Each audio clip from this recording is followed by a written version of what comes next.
Since following in her older sister Gigi Hadid's footsteps and becoming a model in 2014, Bella has repeatedly denied allegations that she ever had plastic surgery. However, now she is finally opening up about her surgically altered facial features and why she regrets doing so. Previously, she would just sweep the rumors underneath the rug and question why people would want to take the time to insult her looks, which is a valid point. And back in 2018, during an interview with InStyle magazine, she decided to shut all of this speculation down. In the interview, she said, "People think I got all this surgery or did this or that, and you know what? We can do a scan of my face, darling. I'm scared of putting fillers into my lips. I wouldn't want to mess up my face." She went from saying that to now saying that she had a nose job done when she was 14 years old. And now at 25, she is deeply regretting it. During an interview with Vogue magazine, she said, "I was the uglier sister. I was the brunette. I wasn't as cool as Gigi, not as outgoing. That's really what people said about me." And unfortunately, when you get told things so many times, you do just believe it. I always ask myself, how did a girl with incredible insecurities, anxiety, depression, body image issues,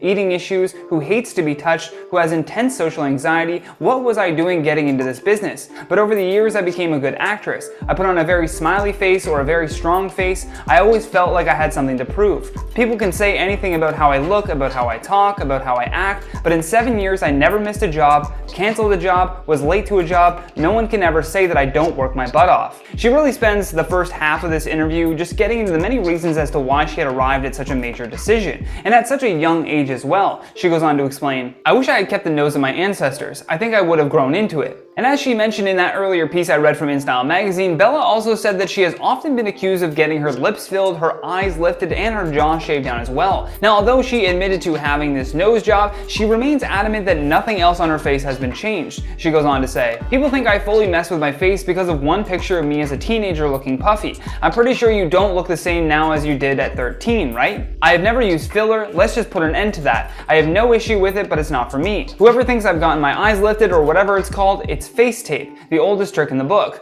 I've had this imposter syndrome where people made me feel like I didn't deserve any of this. People always have something to say, but what I have to say is I've always been misunderstood in my industry and by the people around me." And more than just revealing that she had work done on her nose, Bella also spoke candidly about a breakdown that she had in January of 2021. Her mood had changed and she had noticed that she just wasn't feeling like herself anymore. She explained that her immediate trauma response is to be a people pleaser. She would feel sick if she left somewhere and someone wasn't happy with her. Bella describes that the issue with this is that she would get home and not have enough energy for herself anymore. Eventually, she decided to spend some time in a treatment program in Tennessee to get some help. Wellbutrin may have eased her depression and tightened the faucet on her unexplained tears, but she said that the biggest gift that she has ever given herself was going to therapy. Bella adds, "For so long, I didn't know what I was crying about. I always felt so lucky, and that would get me even more down on myself. There were people online saying, 'You live this amazing life, so then how can I complain?' I always felt that I didn't have the right to complain, which meant that I didn't have the right to get help, which was my first problem." I'd love to hear your thoughts on all this though, because that's all the time that we have for today. So stay classy, and I'll see you on the next one.